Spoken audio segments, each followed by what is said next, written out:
다 함께 찬송가 288장 예수를 나의 구주 삼고 찬양하시면서 하나님께 예배를 드리기 위한 우리의 마음을 준비하겠습니다.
다 함께 사도신경으로 신앙 고백하심으로 일요 저녁 예배를 하나님께 드리겠습니다.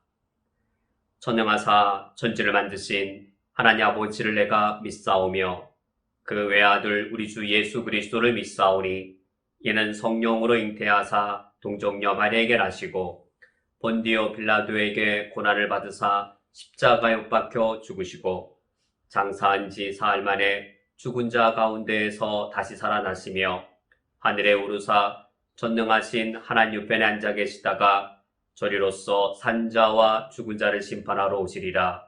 성령을 믿사오며 거룩한 공예와 성도가 서로 교통하는 것과 죄를 사하여 주시는 것과 몸이 다시 사는 것과 영원히 사는 것을 믿사옵나이다. 아멘.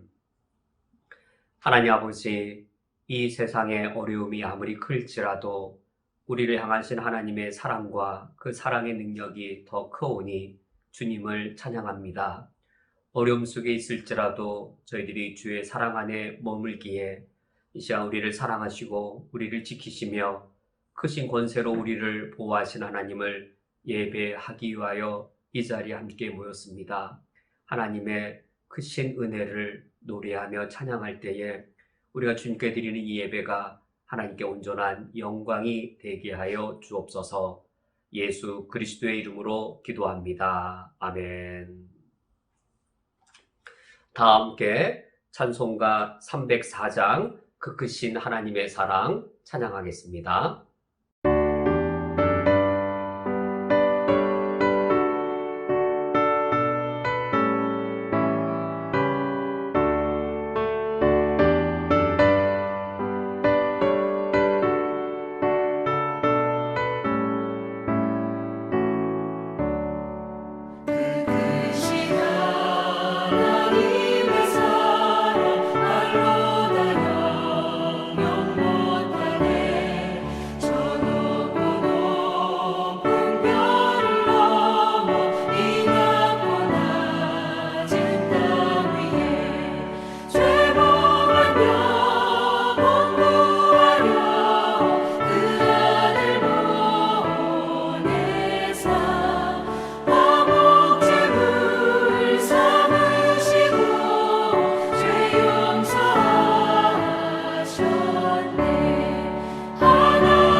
다 함께 합심하여 세 가지의 기도 제목으로 중보기도 하겠습니다.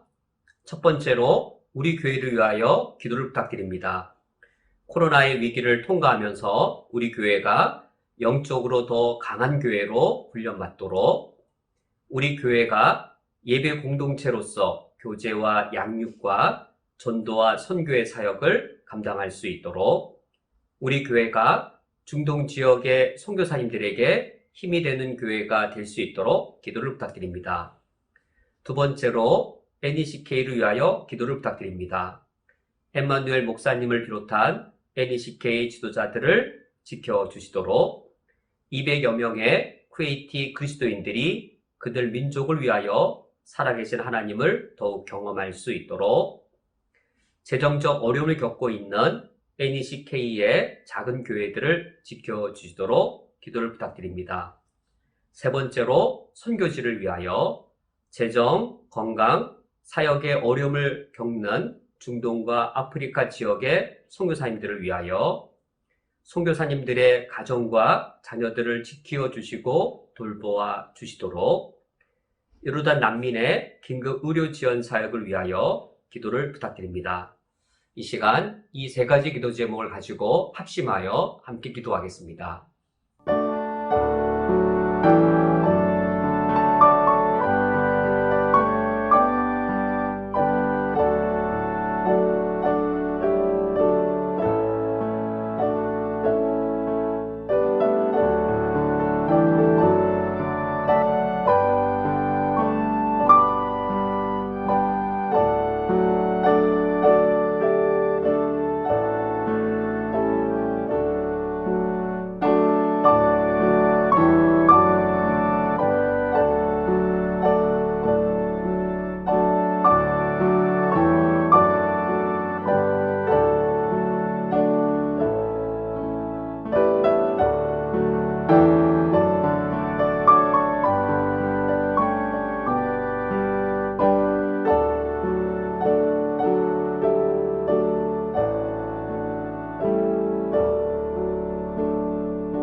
하나님 아버지시여, 코로나로 인하여서 여러 가지 어려움들이 우리 삶에 닥치고 있사오며 그 중에 어떤 것들은 우리의 힘을 다하여도 이길 수 없는 어려움이며 또 우리가 아무리 지혜를 간구하여도 우리가 해결할 수 없는 고통들이기에 하나님의 도우심과 은총을 갈급히 아뢰이며 주의 도우심을 의지합니다.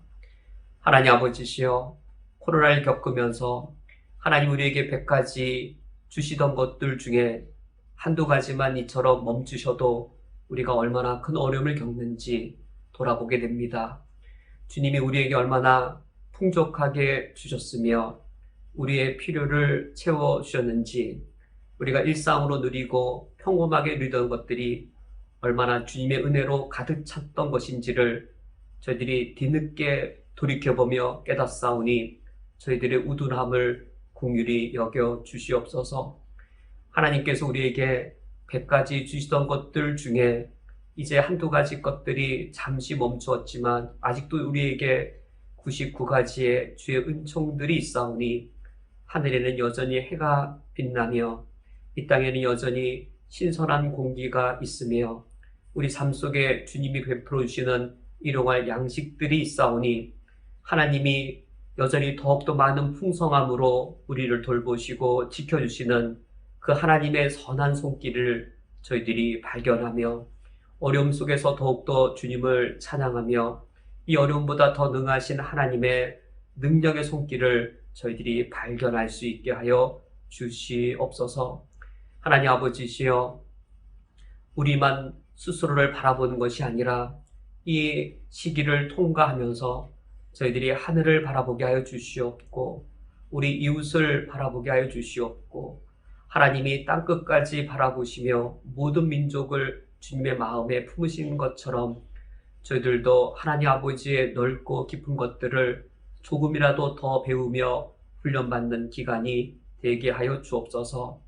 우리 쿠웨이트 땅에 하나님께서 100년 전부터 선교사님들을 보내셔서 이 땅에 예수 그리스도의 복음의 사역을 하나님이 시작하셨고 지금 NECK로 그 열매를 하나님이 세우셨사오니 저희들이 어려움을 겪지만 코로나로 인한 여러 시련들을 겪지만 NECK와 함께 이 어려움을 겪으며 NECK를 위하여 기도하며 NECK의 한 형제자매로서 저희들이 감당해야 될 본분을 저희들 굳건히 지키게 해 주시옵소서.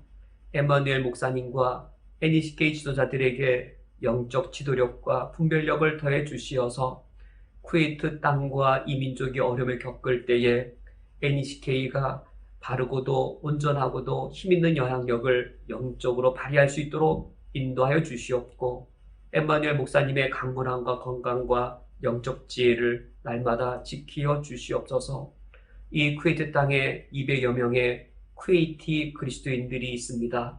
그들이 그들 나라와 민족의 어려움을 겪을 때에 그러나 살아계신 하나님이 어떻게 이 땅을 지키시며 그들을 향하여 하나님의 은총과 사랑이 풍성하게 미치는지 그 사실들을 경험하게 하여 주옵소서.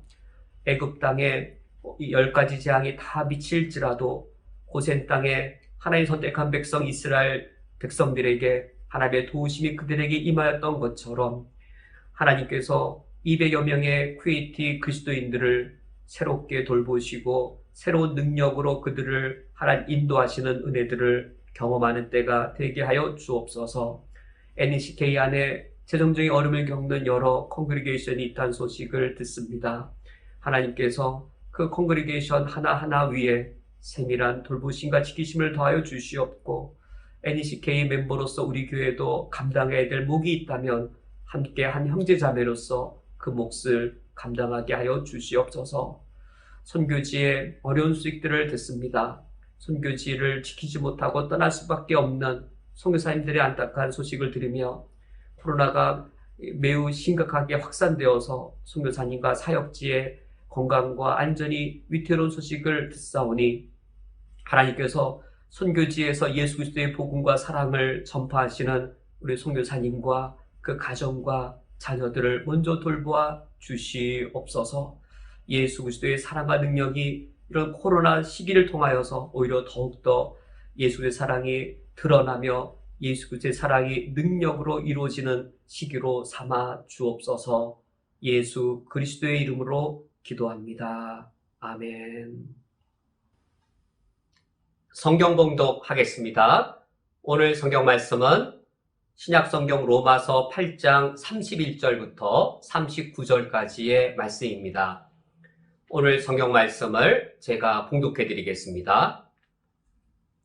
또 미리 정하신 그들을 또한 부르시고 부르신 그들을 또한 의롭다 하시고 의롭다 하신 그들을 또한 영화롭게 하셨느니라. 그런즉 이 일에 대하여 우리가 무슨 말 하리요? 만일 하나님이 우리를 위하시면 누가 우리를 대적하리요? 자기 아들을 아끼지 아니하시고 우리 모든 사람을 위하여 내주시니가 어찌 그 아들과 함께 모든 것을 우리에게 주시지 아니하겠느냐? 누가 능히 하나님께서 택하신 자들을 고발하리요? 의롭다 하신 이는 하나님이시니 누가 정죄하리요? 죽으실 뿐 아니라 다시 살아나신 이는 그리스도 예수시니 그는 하나님 우편에 계신 자요 우리를 위하여 간구하시는 자시니라. 누가 우리를 그리스도의 사랑에서 끊으리요? 환난이나 공고나 박해나 기근이나 적신이나 위험이나 칼이랴. 기록된 바 우리가 종일 주를 위하여 죽임을 당하게 되며 도살당할 양같이 여김을 받았나이다 함과 같으니라. 그러나 이 모든 일에 우리를 사랑하시는 이로 말미암아 우리가 넉넉히 이기는지라. 내가 확신하노니 사망이나 생명이나 천사들이나 권세자들이나 현재일이나 장래일이나 능력이나 높음이나 깊음이나 다른 어떤 피조물이라도 우리를 우리 주 그리스도 예수 안에 있는 하나님의 사랑에서 끊을 수 없으리라. 아멘. 우리는 오늘 로마서 8장 31절부터 39절까지의 본문을 함께 살펴보고자 합니다. 로마서 성경 전체에서 오늘 우리가 함께 살펴볼 이 본문만큼 아름다운 시적인 그런 본문이 없습니다. 아마 성경 전체를 걸쳐서도 하나님과 우리 그리스도인의 이 관계를 이처럼 아름다운 사랑의 관계로 가장 인격적인 아름다운 관계로 묘사한 성경은 드물 것으로 생각되어집니다. 오늘 성경 말씀은 어떤 그 딱딱한 교리를 다루기보다도 하나님과 우리의 그 신앙생활, 인격적인 관계, 그것을 표현해주고 있는데, 하나님과 우리 사이의 그 인격적 관계를 표현한 것을 보면 신비라고밖에는 표현할 수 없습니다. 우리 그리스도인의 신앙생활에 신비로움이 있습니다. 참으로 신비롭습니다. 이 신비롭다고 할 때, 이 신비를 우리는 좀 극단적으로 신비를 이해할 수 있을 겁니다. 신비라고 하면 어떤 그 이 불치병이 치유되는 어떤 그 초자연적인 능력이 드러날 때, 야, 신비롭다라고 말하거나, 또는 신비를 추구하려면 이제 뭐 수도원에 들어가거나 또 산속에 깊은 기도원에 들어가서 뭐 7년 동안 뭐 금욕생활을 하며 기도를 한다든지 수도사 생활을 한다든지 그래야 더 신비를 맛본다든지 이렇게 신비를 또 하나의 극단적인 것으로 뭐 우리가 여길 수도 있겠습니다. 근데 그것도 하나님의 신비 속에 넓은 의미의 신비에 포함되겠지만 우리가 오늘 이 그리스도인의 신앙생활의 신비로움을 다루는 이 로마서 8장 31절 이하의 말씀을 보면 이런 신비는 굳이 뭐 수도원에 가거나 이 초자연적인 하나님의 기적을 맛보야만 경험하게 된 신비가 아니라 우리 일상의 삶 속에 풍성히 다가오시는 그러한 신비입니다.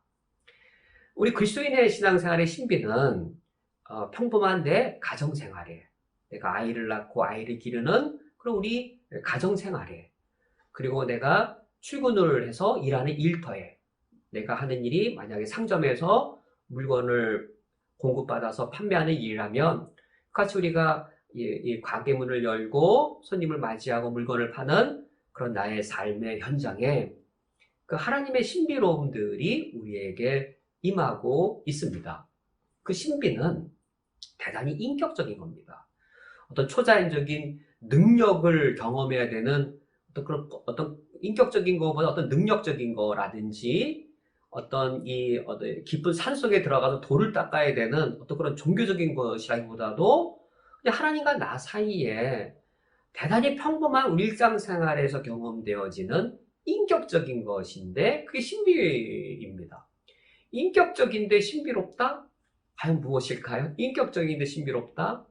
오늘 사도 바울은 로마서 8장 이 후반부에서 그리스도인의 생활을 그리스도인의 신앙생활의 진수가 되는 부분을 묘사해주고 있는데 대단히 하나님과 사이가 인격적인데 그것이 신비롭습니다. 왜 신비라고 말할 수밖에 없냐면 하나님의 영원하신 역사가 시간 세계 속에 들어왔기 때문에 시간 세계 속에 들어온 하나님의 영원한 역사를 우리 인간이 그것을 맛볼 때는 신비라고밖에는 말할 수가 없습니다. 우리가 눈으로 볼 수 없는 것을 볼 수 없잖아요. 그런데 우리 그리스도인들이 하나님을 보지 않았는데 본 것처럼 명확하게 알잖아요. 하나님의 음성을 우리가 귀로 들을 수 없는데 하나님의 음성을 귀로 들은 것처럼 명확하게 하나님의 뜻을 들었잖아요.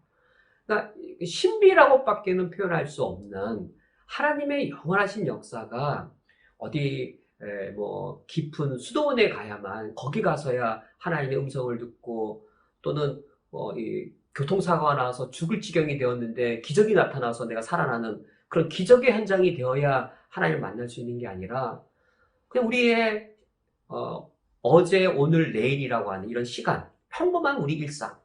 지금 코로나 같은 어려움이 일어났죠. 이 코로나 상황 속에 나의 평범한 어제와 오늘과 내일이라고 하는 이런 시간을 살아가는 우리 속에 하나님의 영원하신 것이 내 삶에 와서 우리가 그 영원한 걸 접촉하고 이 영원하신 하나님이 내 삶을 터치해 주셔서 내가 경험할 때 우리 그거를 신비라고밖에는 달리 표현할 수가 없습니다. 왜 신비라고 표현할 수밖에 없냐면 그거를 표현을 하면 영원하신 하나님을 시간 속에서 내가 만나서 A란 부분을 표현한 것과 B란 부분을 표현하면 우리 인간적으로는 그게 논리적으로 잘 맞아요. 그것이. 일단 내가 어제 친구를 만나서 뭐 영화를 보고 밥을 먹은 거를 그거를 표현을 하면 A를 말한 것과 B를 말한 거 그게 잘 맞아요. 만약에 잘 안 맞으면 뭔가 내가 기억을 잘 못한 것이죠. 우리 이 땅에서의 일들은 그 일들을 정확하게 표현하면 다 논리적으로 잘 다 맞습니다. 그런데 하나님을 만난 그 경험은 A도 맞고 B도 맞는데 둘을 합치면 모순된 거예요. 안 맞아요. 맞을 수가 없어요. 안 맞아요. 모순돼요. 논리로는 모순인데 내 삶의 경험 안에서는 조화를 이루어요. 잘 조화를 이루어요. 논리적으로는 마찰인데 경험에서는 잘 조화를 이루어서 우리 그리스도인들이 가끔 그런 얘기 하잖아요. 우리가 경험한 걸 이렇게 고백하면서 신앙이 없는 분들은 들어도 뭐 말도 안 되는 얘기라고 말하는데 왜 말도 안 될까요? 논리가 안 되니까 말도 안 된다 말하는데 우리 그 영원하신 하나님을 경험한 우리는 그거 말은 안 되는데 경험했잖아요. 내 안에서는 그게 조화를 이루잖아요. 그래서 너도 경험을 해봐 라고 밖에는 도무지 표현할 수 없는 그러한 신비입니다. 오늘 로마서 8장에 그런 하나님의 신비에 대해 말하고 있는데 그걸 말했을 때 어떤 뭐 초자연적이고 뭐 어떤 뭐 병이 낫고 어떤 그런 비인격적인 어떤 그런 형상의 뭐 하나님 만나려면 40일 금식을 해야 되고 뭐 또 고행의 길을 가야 되는 어떤 그렇게 비범한 것에가 라기보다도 뭐 그런 비범함을 통해서도 하나의 신비가 있지만 거기에만 있는 게 아니라 오히려 더 많은 경우는 우리의 평범한 일상생활 속에 신비가 임하여서 그 신비는 대단히 인격적이고 그 인격적인 그 신비는 오늘 로마서 8장에서는 사랑이라고 하나님, 영원하신 하나님을 만났을 때 내가 느끼고 고백하는 그것은 사랑이라고 표현될 수밖에 없는 신비인 것을 말씀해주고 있습니다. 궁극적으로는 하나님의 사랑이라고 말하는데, 뭐 사랑도 우리 꼭 신비라고 말하지 않아도 우리가 사랑이란 말 할 수 있겠죠. 그런데 왜 굳이 우리가 하나님의 이 사랑의 신비로움을 경험했을 때 왜 신비라고 표현하는가? 로마서 8장 말씀을 보면 논리적으로는 모순되는데 우리 삶에서 조화를 이루는 게 있습니다. 가장 대표적인 것이 뭐냐면 하나님의 절대 주권과 인간의 자유의지입니다. 영원하신 역사로서 하나님이 역사하십니다. 영혼 가운데 역사하시는데 절대 주권을 가지고 하나님이 역사하십니다. 여기에 대해서는 우리가 지난주에 살펴본 로마서 8장 30절까지의 말씀인데 이를테면 로마서 8장 30절에 또 미리 정하신 그들을 또한 부르시고 부르신 그들을 또한 의롭다 하시고 의롭다 하신 그들을 또한 영화롭게 하셨느니라. 이 로마서 8장 30절이 바로 영원 세계 안에서 행하신 하나님의 영원하신 역사입니다. 미리 정하신 그들을 부르셨다. 뭐 시간적으로 2000년 전에 뭐 3000년 전에 부르셨다. 시간적으로 뭐 3000년 전에 부르셨다라는 과거 이런 게 아니고 영원한 과거 속에서 영원 속에서 우리를 부르셨고 부르신 그들을 의롭다 하시고 윤상원이라는 사람을 의롭다 하실 때 뭐 1980년 몇 월 며칠 날 이렇게 시간적으로 정할 수 있는 게 아니라 영원 전에 부르시고 영원 전에 우리를 의롭다 하시고 의롭다 하신 그들을 또한 영화롭게 하셨느니라. 영원 속에서 우리를 의롭다 하신 겁니다. 이런 영원 전에 하나님이 일을 행하실 때는 하나님이 절대 주권으로 행하십니다. 하나님의 절대 주권이라면 여기에 무엇이 개입될 수 없냐면 우리 구원의 대상인 우리 인간의 자유의지가 개입될 수가 없어요. 일단 부모가 있고 자녀가 있는데 절대 권위적인 부모가 자녀에게 명령만 합니다. 자녀가 무엇이라고 말하든 전혀 받아들이지 않습니다. 모든 절대 권력이 부모에게 있어서 너 그거 해야 돼. 그거 하면 안 돼. 의논의 대상이 아니고 정하고 자녀는 부모가 정해준 대로 따라야 할 경우에 자녀에게 있어서는 무엇이 가능하지 않습니까? 자유의지가 가능하지 않습니다.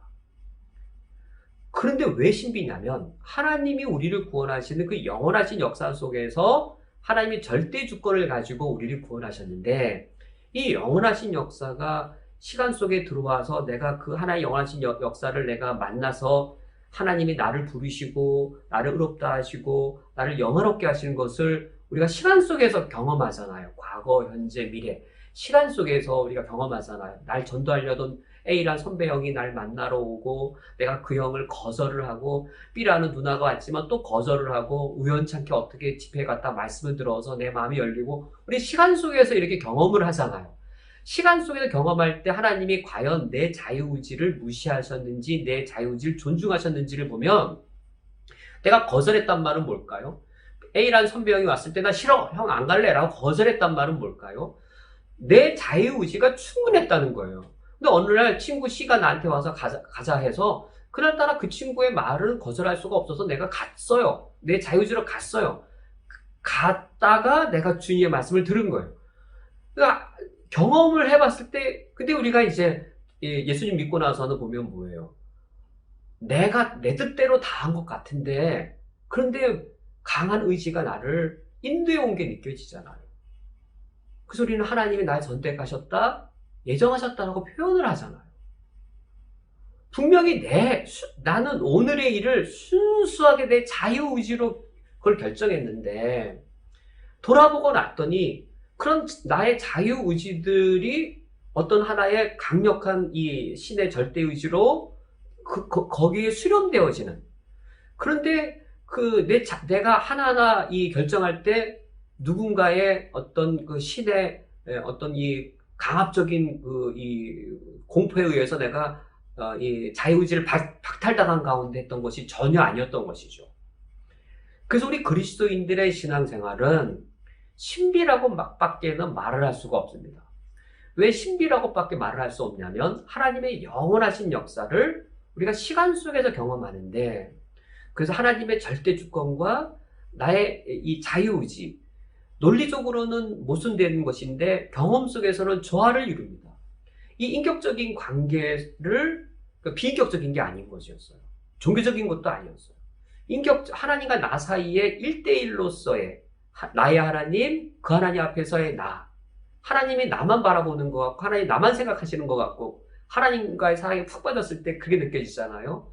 하나님과 나 사이에 인격적인 1대1 관계 안에서 인격적 관계인데, 사도 바울은 오늘 4번에 누가라고 하는 질문을 통하여서 그 인격적 관계는 바로 사랑이었다라고, 나를 향한 하나님의 사랑, 그리고 내가 하나님을 향한 사랑이었다고, 끊을 수 없는 사랑의 관계였다라고 오늘 본문 말씀에서 이 사실들을 논증하고 설명하고 있습니다.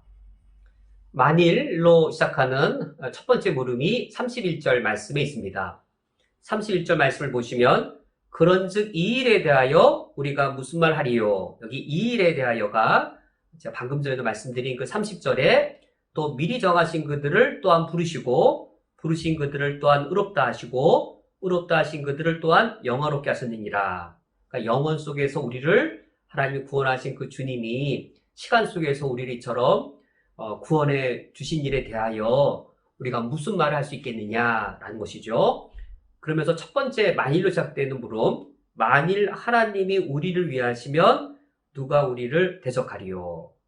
여기 이 물음은 하나님이 우리를 미리 정하신 후, 그리고 우리를 영화롭게 하시기까지 그 중간 과정, 이 땅에서 우리의 전체 생애인 것이죠. 우리가 구원받은 후 이 땅에서의 전 생애, 그 기간 속에 누가 우리를 대적하리요라고 만일이란 조건을 빼고 이 물음, 만일 하나님이 우리를 위하시면 누가 우리를 대적하리요 해서 이 만일이란 조건을 빼고 누가 우리를 대적하리요라고 하면 그 대적이 있다라고 답변될까요? 대적이 없다라고 답변될까요? 만일 우리를 위하시면이란 조건을 붙이고 나서 누가 우리를 대적하리요라고 물으면 우리를 대적할 자가 있다라고 답변될까요? 없다라고 답변될까요?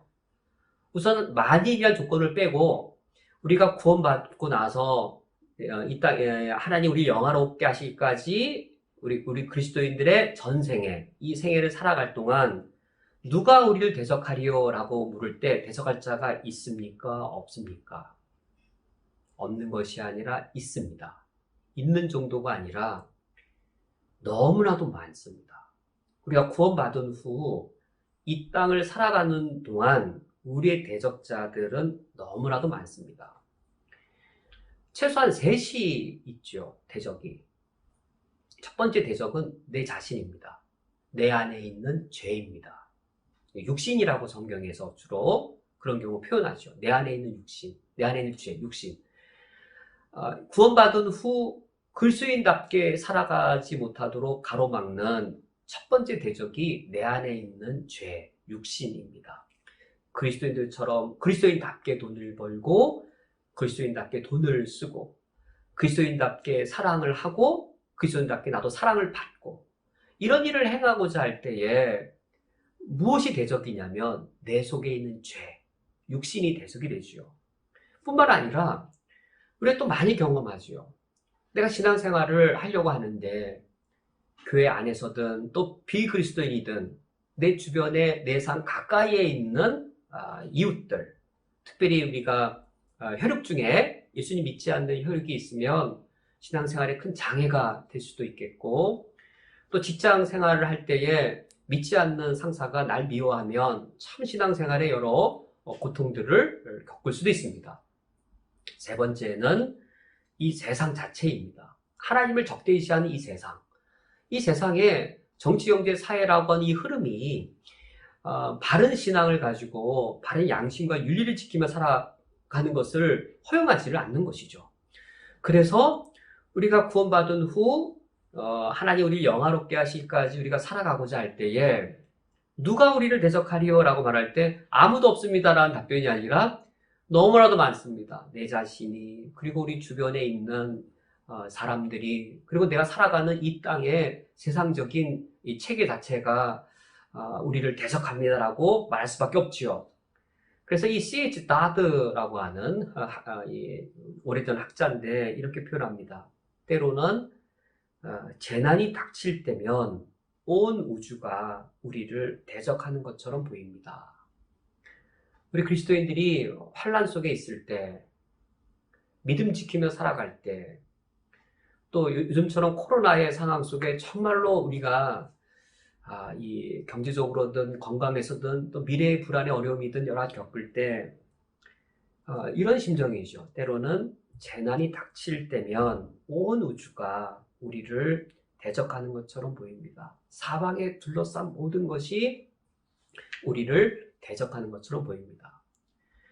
누가 우리를 대적하리요? 라고 할 때 온 우주가 우리를 대적하는 것처럼 보입니다라고 하는 이 진술 앞에 만일 하나님이 우리를 위하시면 이라는 어구만 붙이면 요술처럼 대적이 다 사라집니다.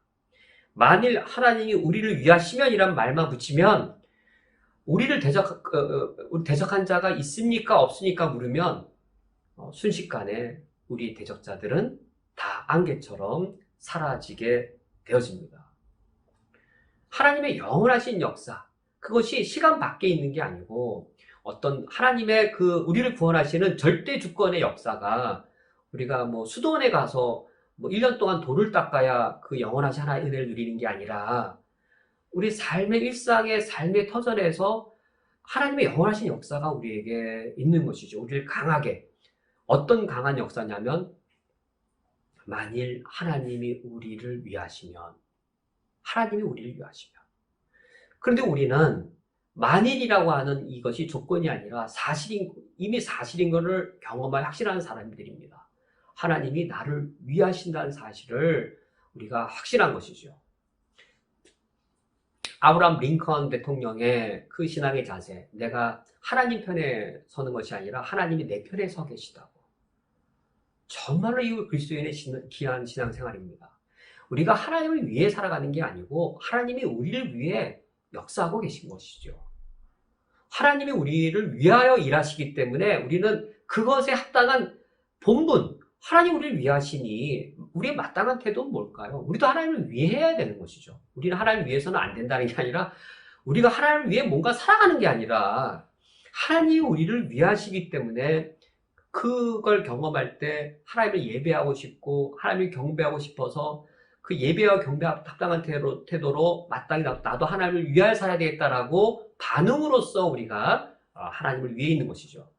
우리가 하나님 옆에 있고 하나님 편 드는 게 아니라 하나님 항상 우리 편에 계시기 때문입니다.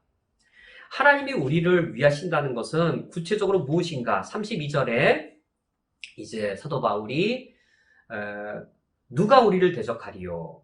만일 하나님 우리를 위하시면 이라고 하여서 대적이 없다라고 말하고, 만일 하나님이 우리를 위하시면, 하나님이 우리를 위하신다는 게 구체적으로 무엇일까입니다. 이 32절에 자기 아들을 아끼지 아니하시고 우리 모든 사람을 위하여 내주신 이게 하나님 우리를 위하시는 가장 이 대표적인 객관적인 증거요 사건이었습니다. 이 아브라함을 떠올리게 하는, 이삭을 하나님께 아끼지 않고 독자를 바친 그 아브라함을 떠올리게 하는 그 어부이지요. 자기 아들을 아끼지 아니하시고 우리 모든 사람을 위하여 내주신 이, 자기 아들을 내주신 이가 어찌 그 아들과 함께 모든 것을 우리에게 주시지 아니하겠느냐. 모든 것을 우리에게 주시지 않겠느냐. 이 두 번째, 그러니까 만일의 첫 번째 물에 따라오는 이 두 번째 물음을 보면 여기도 조건을 한번 배제해 보세요. 모든 것을 우리에게 주십니까? 라고 물으면 어떻게 답변하실까요? 하나님이 당신에게 모든 걸 주셨습니까? 라고 물으면 어떻게 답변하실래요? 우리는 어떤 반응이 먼저 떠오릅니까?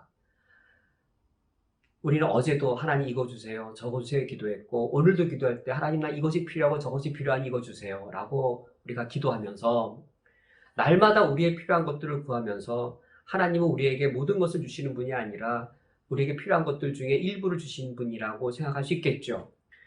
모든 것을 우리에게 주신 하나님이라고 말할 때 물론 하나님 우리에게 하나도 안 준 건 아니지만 모든 것까지 주지는 않았다라고 우리는 하나님께 즉각 답변하기 쉽습니다. 우리가 하나님께 10가지를 구할 때 하나님 정말 감사하게도 3가지, 4가지 들어줬지만 하여튼 6가지, 7가지는 더 많은 걸 안 들어주지 않았냐고 우리는 즉각 반응할 수 있습니다. 하나님이 모든 것을 우리에게 주셨습니까? 라고 말할 때 아니요 라고 말할 수 있는데 그 앞에 전제, 조건을 한번 달아보세요.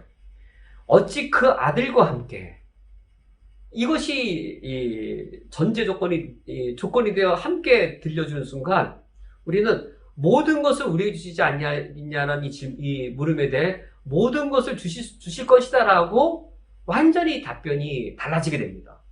그 아들과 함께 어떤 걸 주실 것이냐면 자기 아들을 아끼지 아니하시고 우리 모든 사람을 위하여 내주신 이가 그 아들과 함께 모든 것을 주시지 아니하겠느냐. 이때 그 모든 것이란 우리가 원하는 모든 것이 아니라 우리에게 진정으로 좋은 모든 것인 거죠.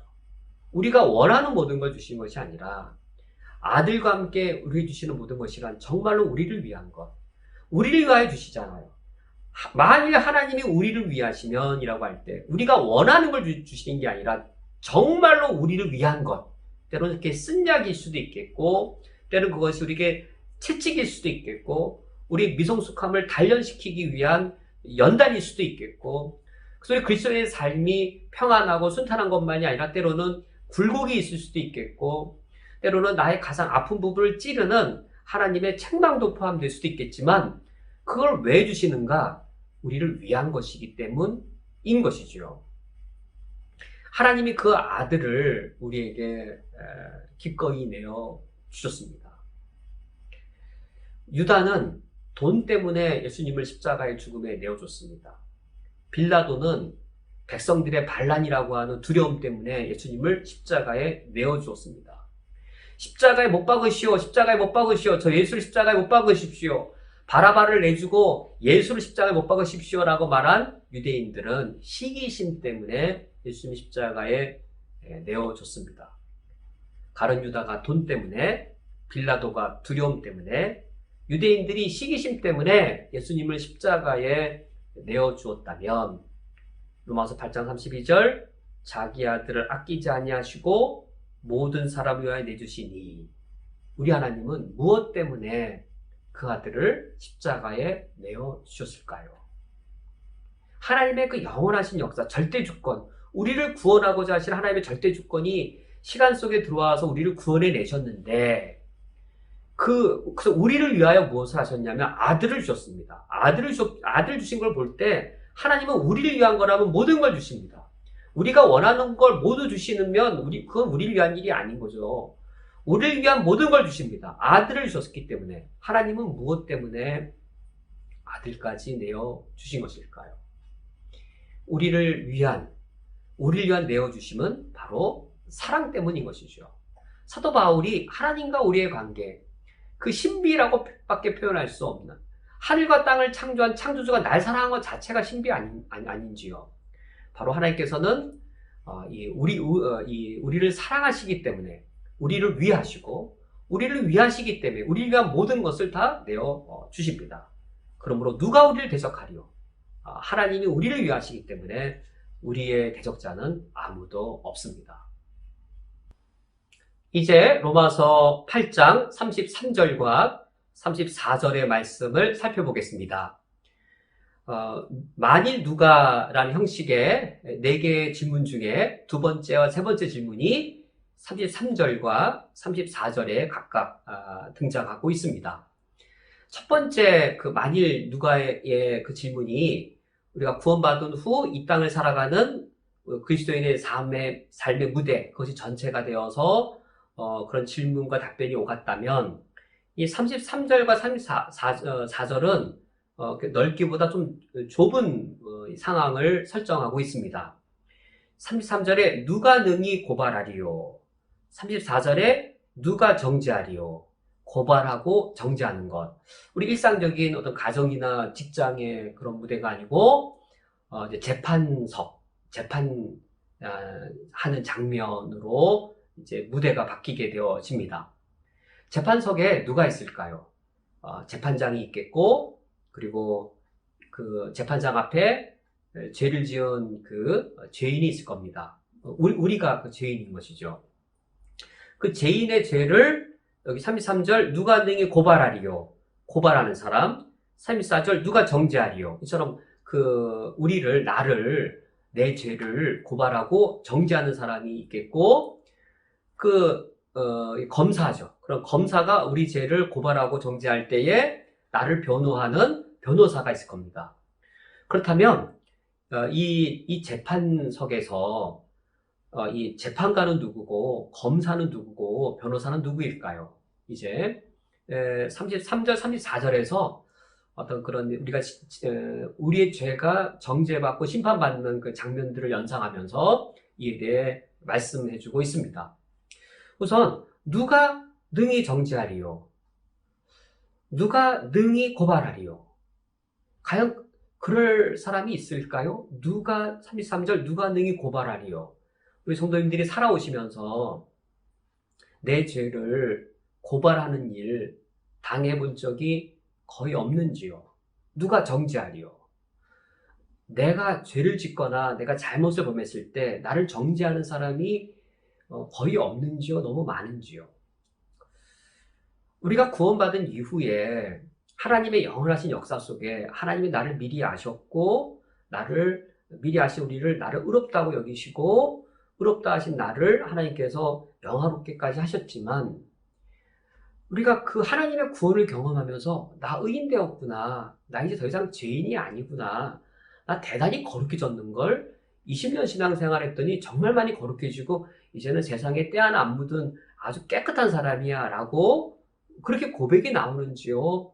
아니면 구원을 받은 이후에도 여전히 죄에 매여 있어서 내가 죄인인 것을 하나님 아버지 앞에 죽을 죄인이고 비참한 죄인인 것을 고백하지 않을 수 없는 여전히 더러운 죄인인지요. 그래서 누가 나를 고발하죠? 누가 능히 날 고발할 수 있죠? 33절 누가 능히 고발하리요? 능히 고발할 사람이 있습니다. 우선 납니다. 누가 정죄하리요? 내가 나를 정죄합니다. 정죄 안 할 수가 없어요. 근데 나만 정죄하는 게 아니고 얼마나 많은 사람들이 나의 약점을 또는 나의 실수를 때로는 나의 연약함에 의한 죄악들을 또는 나의 고의적인 범죄가 있다면 그걸 노리고 고발하려고 하는 사람. 그것들 한번 발견했으면 약간의 실수나 어떤 약간의 오류가 발견되었으면 그거를 확대해서 정죄하려고 하는 사람. 얼마나 많은지요. 없지가 않아요.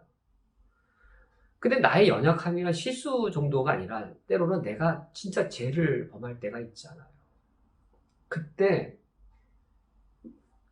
내가 죄를 짓고 내가 또는 고의적인 이 오류를 범하고 또 그것은 아니더라도 나의 연약함이나 실수들이 있을 때 그때 온 세상이 나를 다 버린 것처럼 느껴질 때 어딜 둘러봐도 정말 나를 죄인이라고 참 무기력하고 당신 같은 사람은 거기 있어서는 안 될 사람이라고 손가락질하면서 나를 정죄하는 것을 당할 때 정말로 그때 이 세상에 내 곁에는 아무도 없다라고 밖에는 답변할 수 없는 것이죠.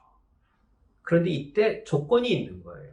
누가 능히 고발하리오에 어떤 조건이 있냐면 하나님께서 택하신 자들을 고발하리오 의롭다 하신 이는 하나님이시니 라는 이 조건을 33절에 한번 넣어보세요.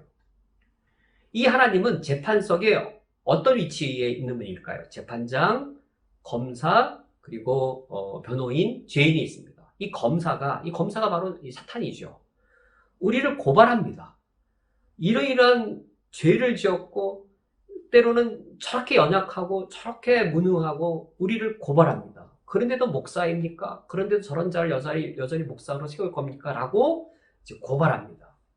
그런데 그 고발거리가 그렇게 많은데 윤상원이라는 사람도 스스로 생각할 때 목사답지 못하고 목사를 할 수 없는 걸 스스로 너무 잘 알고 있는데 그래서 자포자기하고 하나님 나 더 이상 하나님 일 못하겠어요 라고 우리가 하나님 아버지 앞에 정말 절망적으로밖에 말할 수 없을 그때에 사탄의 고소가 정당하다라고 나 스스로 나를 고발하고 있을 그때 누가 능히 하나님이 택하신 자들 그래서 하나님이 택하셔서 그를 재판장에 의롭다고 선언을 했는데 누가 고발하리요? 이때 하나님이 왜 재판장이냐면 성경의 사고, 이 구약적 사고에 의하면 누가 재판장이 될 수 있냐면 아무나 재판장이 될 수 있는 게 아니라 입법자가 재판장이 될 수 있습니다. 누가 재판할 수 있냐면 어떤 법으로 누가 재판할 수 있냐면 그 법을 세운 사람이 재판할 수 있는 거예요. 창조주가 입법자이기 때문에 창조주가 그래서 재판장이 될 수 있는 거예요.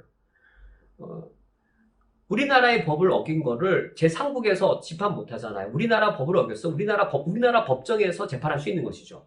우리나라 국회가 세운 법을 어긴 것을 우리나라 사법기관이 재판할 수 있지 우리나라 법을 어긴 거를 제3국이 재판할 수 없잖아요. 입법한 국가가 재판할 수 있는 것처럼 구약의 사고에 창조주가 왕이시고 창조주 왕이 입법자이시거든요.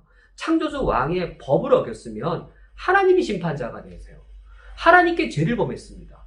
하나님께 죄를 범했는데 그 하나님이 심판할 수 있는데 그 하나님이 날 선택하셔서 의인 만들려고 선택하셔서 의인이라고 하신 거예요.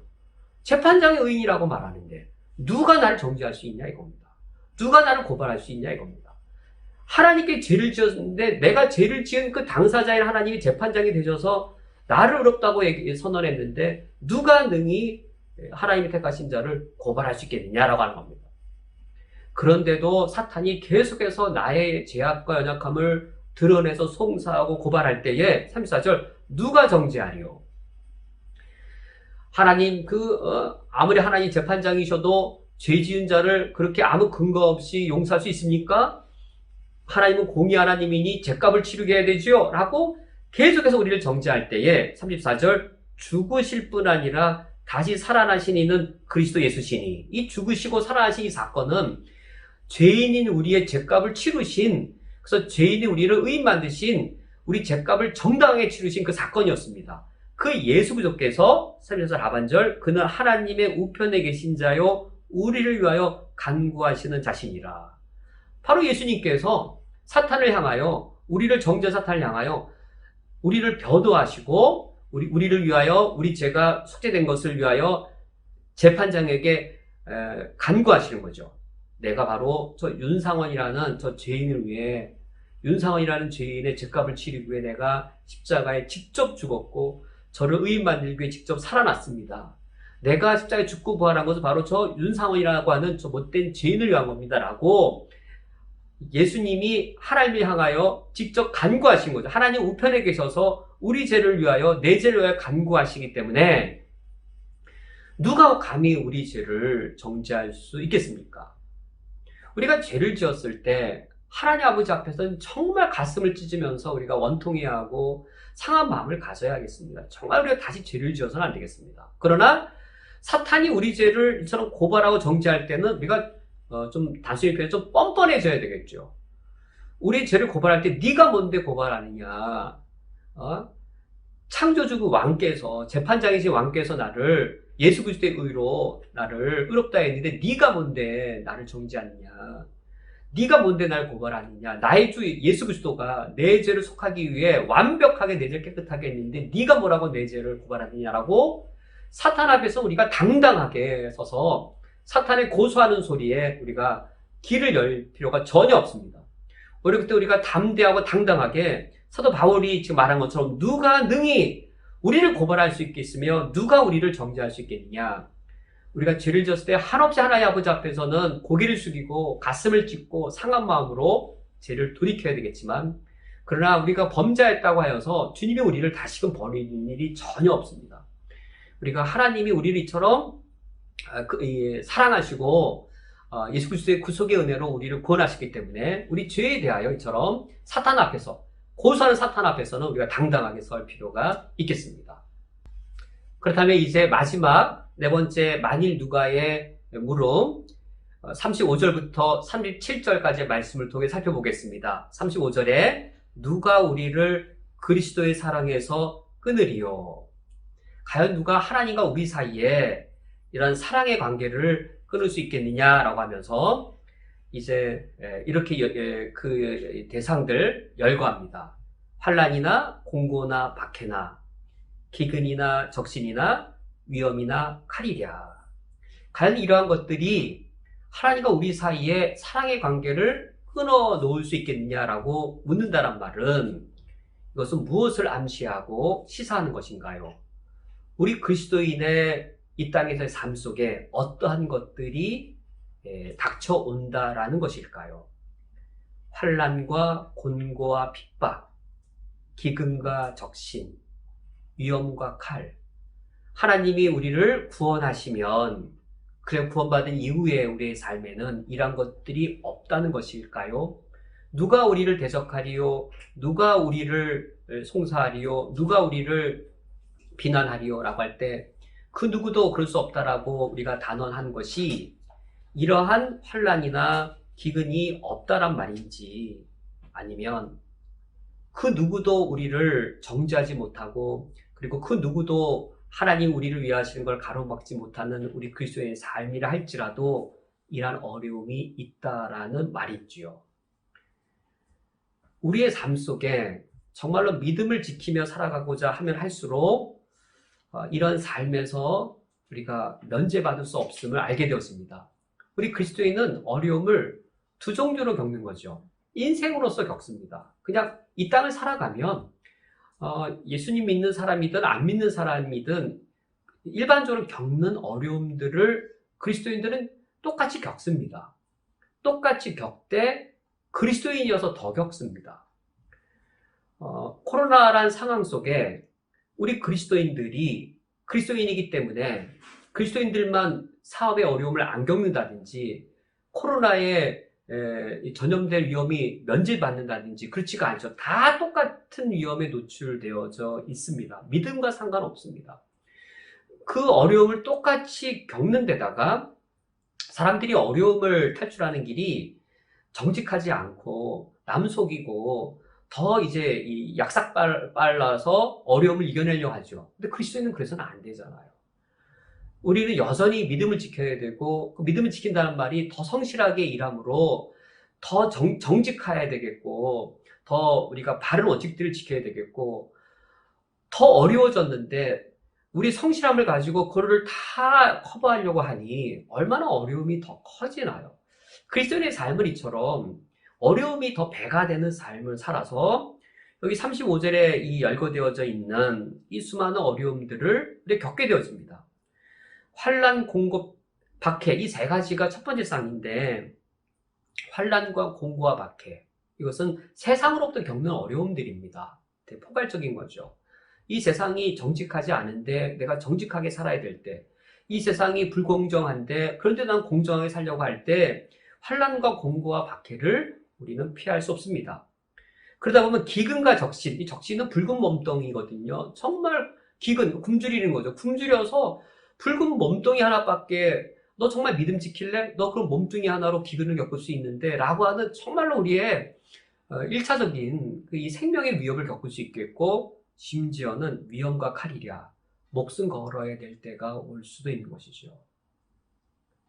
하나님을 사랑하기 때문에 정말로 이것을 우리가 목숨을 걸어야 될 때가 우리에게 닥칠 수 있는 것이죠. 이런 어려움들이 있을 때 십자가 죽음 앞에서 우리에 대한 사랑을 저버리시지 아니한 하나님, 코로나를 겪으면서 이런 어려움들을 겪을 때 과연 그런 것들이 하나님을 향한 우리의 사랑을 끊어낼 수 있으랴라고 말하는 겁니다. 36절 기록된 바 우리가 종일 주를 위하여 죽임을 당하게 되며 도살당할 양같이 여김을 받았나이다 한과 같으니라. 이 이사야서 53장의 이 이사야서의 예언은 유대교의 전통적 구약시대의 전통적 해석은 메시아의 해석으로 여기지 않고 고난받는 이스라엘로 해석을 했습니다. 이방 땅에 가서 고난받는 이스라엘 백성, 고난받는 메시아가 아니라 고난받는 그들 이스라엘로 해석을 했는데 이 로마서 이 8장 36절에 인용될 때에도 고난받는 메시아에 대한 예언이라기보다도 고난받는 하나님 백성, 우리들에 대한 그 예언으로 여기서는 해석을 해야 되는 것이죠. 우리가 종일 주를 위하여 죽임을 당하게 되며 도살 당할 양같이 여김을 받았나이다. 우리가 구원받은 이후에 하나님의 자녀답게 살기 위해 세상의 소금이 되려면, 세상의 빛이 되려면 이 일들을 겪을 것입니다. 환난이나 공고나 박해나 기근이나 적신이나 위험이나 칼이랴 과연 그것이 있을 때 당신 하나님에 대한 사랑 배반하겠습니까? 배반할 수 없다라는 것이죠. 37절 그러나 이 모든 일에 우리를 사랑하시는 이로 말미암아 우리가 넉넉히 이기느니라. 그러나 하나님께서 하나님에 대한 사랑을 우리가 넉넉히 지켜낼 수 있도록 우리가 변절하지 않고 우리가 그 하나님에 대한 사랑을 지켜낼 수 있도록 우리를 사랑하시는 이로 말미암아 하나님에 대한 사랑을 지켜낼 수 있도록 우리를 지켜주신다라고 말씀하십니다. 하나님이 우리를 강하게 사랑하시는 걸 우리가 경험할수록 그것서부터 우리가 힘을 누려서 우리도 하나님을 사랑할 수 있게 되는 것이죠. 우리가 대단한 존재가 되어서 하나님을 사랑하게 되는 게 아니라 하나님이 나를 얼마나 사랑하는지를 확인할수록 더 큰 어려움이 와도 우리가 하나님에 대한 사랑을 더 크게 지속할 수 있는 것이죠. 코로나 위기로 인해서 우리 교회 헌금이 대단히 많이 줄었습니다. 그런데 오히려 우리 교회에 구제와 선교는 훨씬 더 매우 많이 늘었습니다. 제가 우리 헌금이 많이 줄었다 했는데 표현을 수정해야 되겠네요. 처음에는 헌금이 대단히 많이 줄었다가 갈수록 우리 성도님들의 헌금이 많이 늘어서 이 구제와 선교를 훨씬 더 많이 할 수 있게 되어진 거예요. 저는 코로나의 위기를 우리가 겪으면서 우리 교회가 하나님 아버지 앞에 더 우리의 믿음과 하나님에 대한 사랑이 더 깊어지고 더 진실되어지고 그 사랑이 능력과 사랑이 권세가 된다는 것을 더 많이 경험할 것 같아요. 하나님이 우리를 얼마나 사랑하시는지를 코로나 위기를 통해 우리가 경험할 겁니다. 드라마틱하게 경험할 겁니다. 근데 드라마틱한 게 아주 좋은 게 아니에요. 드라마틱하다는 거는 아슬아슬한 거잖아요. 평범한 거에는 아슬아슬함도 없고 그래서 이제 극적인 것이 없어요. 평상시의 삶에는.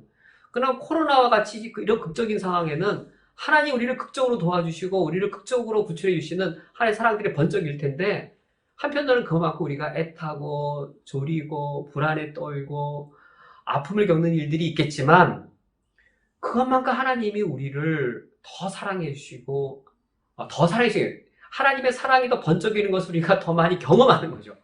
그래서 우리가 우리를 사랑하는 이로 말미암아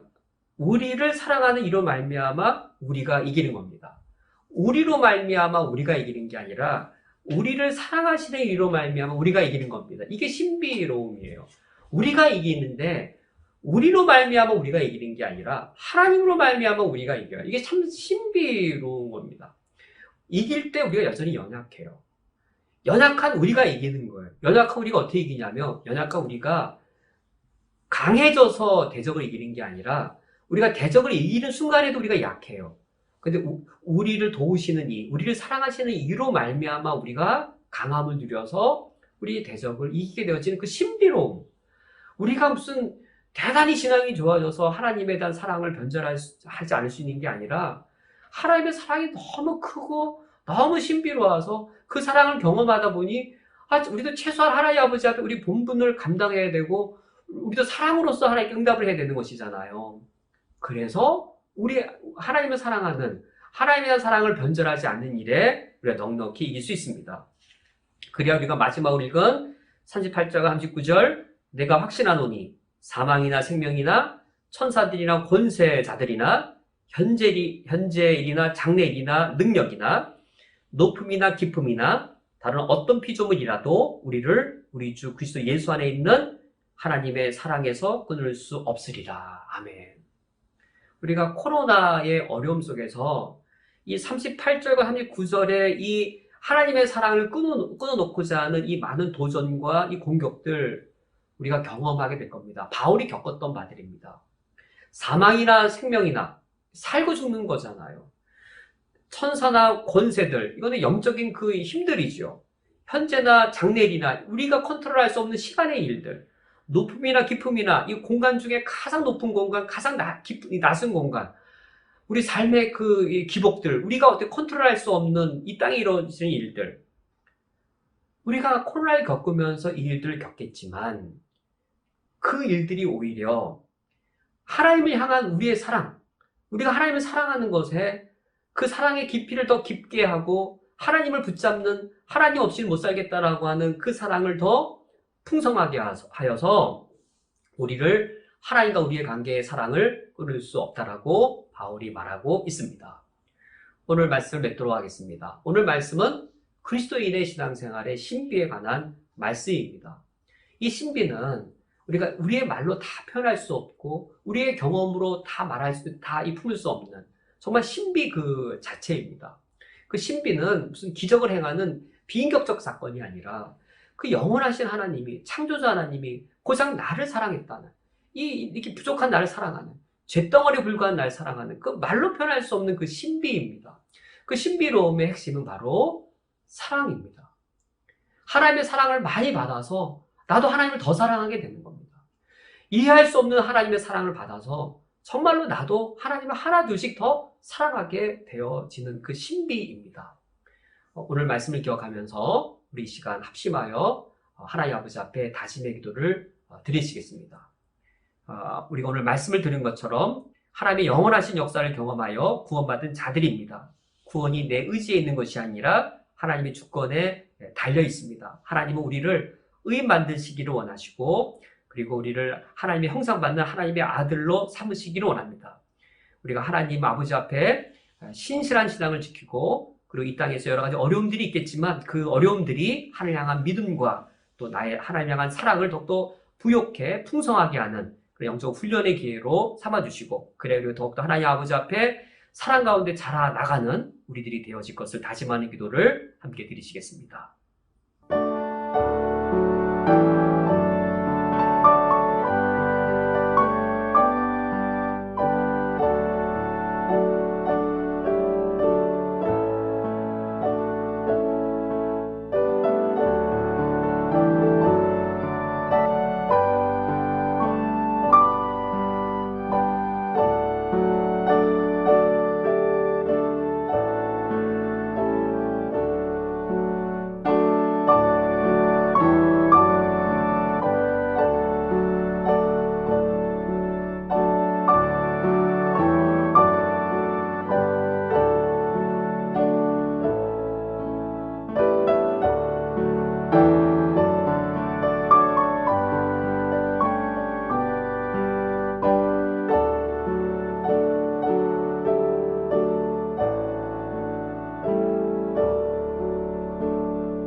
하나님 아버지시여, 우리를 구원하여 주시어서 감사드립니다.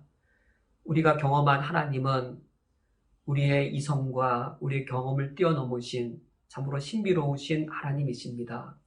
영원하신 역사로 내게로 찾아오셔서 수없이 나를 찾아오시며 내 이성으로 내 지혜로 계산할 수 없는 신비로운 방법으로 나를 의에 이르게 하시고 구원에 이르게 하셨사오니 주님을 찬양합니다. 하나님의 영원하신 구원의 역사 속에 있을지라도 우리 삶 속에 칼과 위험이, 기근과 적신이, 환난과 공고와 이 박해가 우리 삶 속에 놓이오나 이것으로 인하여 하나님을 향한 믿음과 사랑에서 변질하지 않게 하시고 주님의 사랑으로 인하여 저희들이 더욱더 주님을 사랑하게 되오니 하나님께 감사드립니다. 우리 삶 속에 시련이 더 많을수록 하나님 향한 우리의 사랑이 더 깊어질 수 있도록 우리를 인도하여 주옵소서. 하나님의 사랑을 더욱더 많이 받게 하여 주시어서 하나님의 사랑을 더 넓게 더 풍성하게 전달하는 주의 사랑의 전달자로 살아가게 하여 주옵소서. 단지 주의 축복을 받는 자가 아니라 축복의 통로가 되어 하나님이 얼마나 사랑이 많으시고 얼마나 주님의 은총과 은혜가 넓은지 주의 축복을 나를 통하여 흘러나가게 하는 주의 축복의 통로로 우리가 세워지게 하여 주옵소서. 예수 그리스도의 이름으로 기도합니다. 아멘. 주기도로 오늘 예배를 폐하겠습니다. 하늘에 계신 우리 아버지여, 이름의 거룩히 여김을 받으시오며 나라가 임하시오며 뜻이 하늘에서 이루어진 것 같이 땅에서도 이루어지이다. 오늘 우리에게로 양식을 주시옵고 우리가 우리에게 죄 지은 자를 사하여 준 것 같이 우리 죄를 사하여 주시옵고 우리를 시험에 들게 하지 마시옵고 다만 악에서 구하시옵소서. 나라와 권세와 영광이 아버지께 영원히 있사옵나이다. 아멘.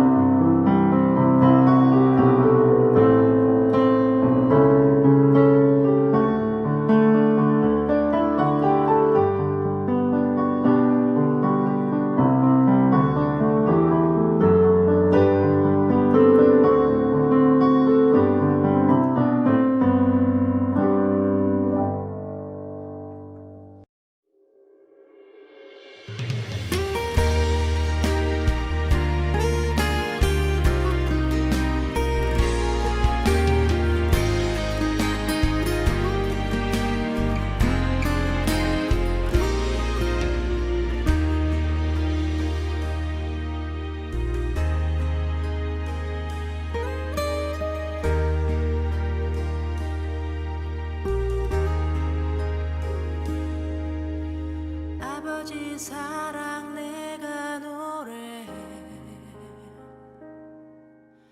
아버지 은혜 내가 노래해 그 사랑 변함없으신 거짓 없으신 성실하신 그 사랑 사랑할 때 꺾지 않으시는 꺼져가는 등불 끄지 않는 그 사랑 변함없으신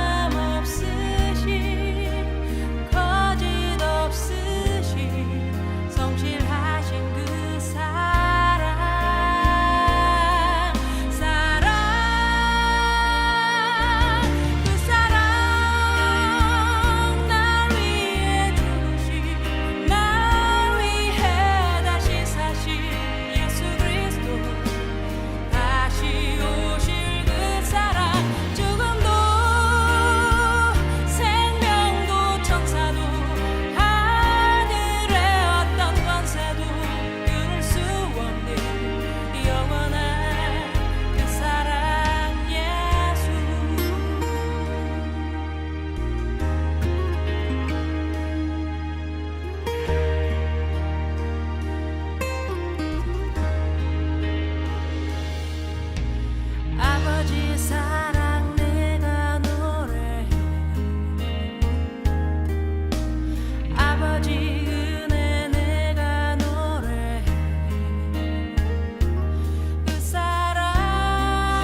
예수 그리스도 다시 오실 그 사람